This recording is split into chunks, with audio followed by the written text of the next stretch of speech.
Hello everyone, I'm Michaela Kathleen, and in this video I'm doing my yearly pre-Christmas book haul slash review. And the review part of this is where I talk about books that I got previous Christmases that I have not yet read.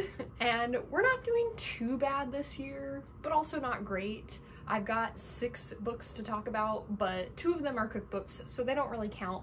But I thought it would be kind of fun to talk about the very few recipes that we've actually tried from those cookbooks. But anyways, the first book I have to talk about is from 2021, Christmas 2021, and I still have not read it. And honestly, I don't know if I'll read it this year or not. I guess we'll be surprised next year. I did manage to finish all of my books from 2020 Christmas during the year this year. So hopefully that'll happen again with my 2021 Christmas books this next year. But that first book is Geekerella by Ashley Poston. This is a modern retelling of Cinderella that takes place at a convention, so very fun concept. This is a series retelling various fairy tales. Retellings can be kind of hit or miss for me, but I am excited for this one since it does also incorporate that kind of fan nerd culture. And I know I just said I wasn't sure if I'd read it, but it is actually pretty high on my TBR, and I am doing something a little bit different with my TBR this year that I will be talking about in my yearly wrap-up video. So actually I am pretty sure I'll read this one this year. I just don't know when. After that, we have one from 2021 that I am less sure about, and that is Long Way Down by Jason Reynolds.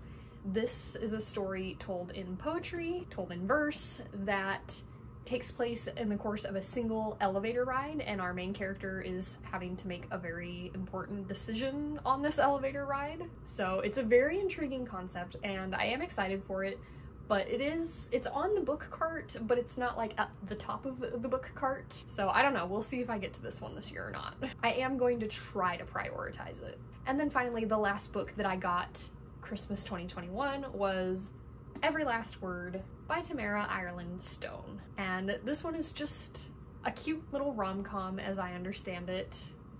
It was recommended by a friend, and again, this one's pretty high up on the TBR currently, much like Geekerella, so I do think I'll be getting to it this year.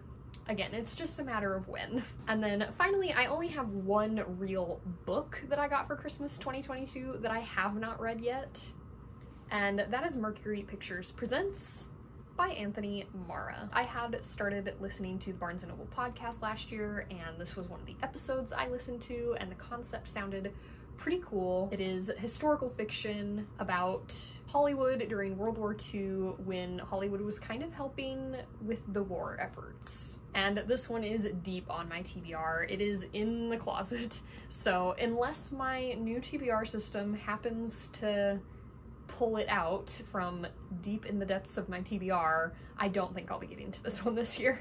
And then I also have 2 cookbooks that I got for Christmas last year. Obviously you don't read cookbooks, but I thought it'd be fun to talk about the recipes I've done so far, because I haven't done very many, so it won't take long. So the first one is Recipes from the World of Tolkien, and the first recipe that we did was limbus bread, and it was fun to color in the drawing here. This was not in color originally. I colored it in with colored pencil, but unfortunately the limbus bread was pretty meh. Don't think we'll be making this one again. And then we tried the Prancing Ponies potato and garlic soup, which was actually pretty good, which is why I put a little marker on it so that we would remember that we liked this one and we would want to make it again. And honestly, I think that's all we've done so far is those 2 recipes. We do have the next one that we want to try picked out, but we go very long between trying new recipes because it's a lot of effort. But the next one we're going to try is Laketown Beef Pot Roast, so hopefully that one will be good. And then we also have the unofficial Hogwarts Cocktail Cookbook, and with this one we've tried even less. We tried the Valentine's Love Potion in February, of course, and it was pretty meh. We are planning, while I'm shooting this in about a week or so, by the time this is posted probably a week ago or so, to make for Halloween Spiked Pumpkin Juice Punch. So that'll be fun. So far we're mostly doing these for holiday themes and stuff, so I'm sure we'll pick one out for Christmas as well. So that was it for the review of books that I've received for Christmas that I have not yet read. And now moving on to my pre-Christmas book haul. These are all of the books that I've gotten since June. I've started doing like a mid-year book haul, a pre-Christmas book haul, and then a Christmas book haul every year, and that seems to work out pretty well. And this haul is a bit bigger than usual because I did get quite a few books from my aunt a few months ago, so I'll start with those. So first I have Wish You Were Here by Jodi Picoult, which is my mom's favorite author. I've never read a book by her, but I do have 2 or 3 of her books on my TBR now, so I'm excited to give her a try. After that I have The Other Wes Moore, which this is a true story that I have no knowledge of, so it'll be interesting to see what it's about.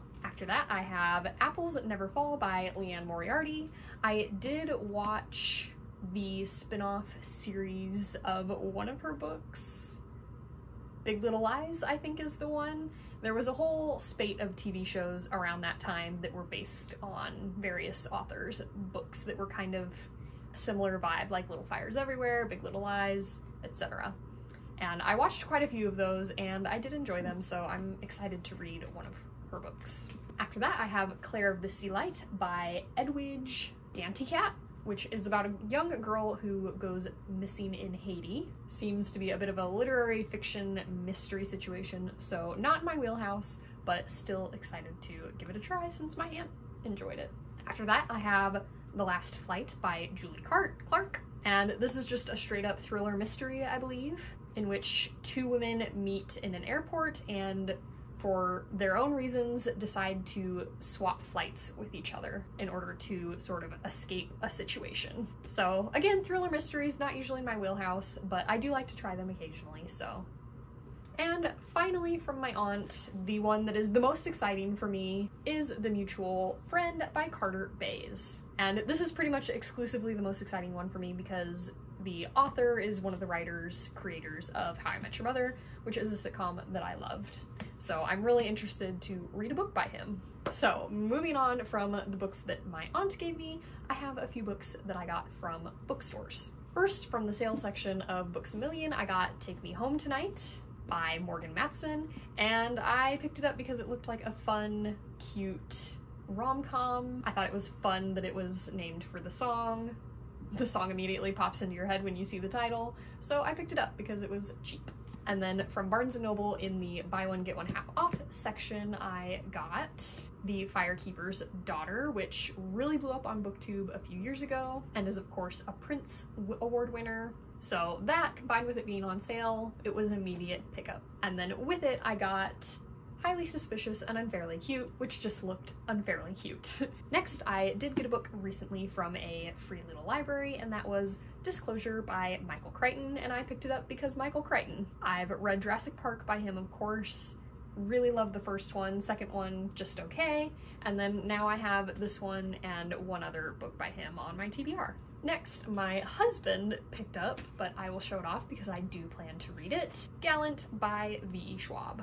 I'm slowly working my way through all of V.E. Schwab's books, so this was just another one to add to the list. I've heard a lot of mixed reviews about this one. I've heard that it reads quite young compared to her other books, but that doesn't necessarily bother me. And this one, like all of her books, is just so pretty to look at. And I'm excited that it also has illustrations on the inside. And then finally, I used my Disney reward points for 100 Disney Adventures of a Lifetime, which I got this just a few months before my honeymoon, which we went to Disney World for my honeymoon, and that was the first time I was ever going, so this was great timing that it showed up on the website at that time.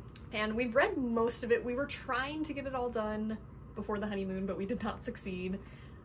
But we did read most of it, and I have marked with green tabs all of the things that we want to do, and with orange tabs all of the things that we have done, which before we went on the honeymoon there was only 1 orange tab, and now there are 7, so that's fun. And we did actually initiate a bounce back. If you book a trip within a week of checking out from your previous trip, you get big discounts. So we booked a bounce back and we are going next Christmas, so we might get some more of these things done. And that was it for my look back at previous Christmas books that I still have not read and my book haul.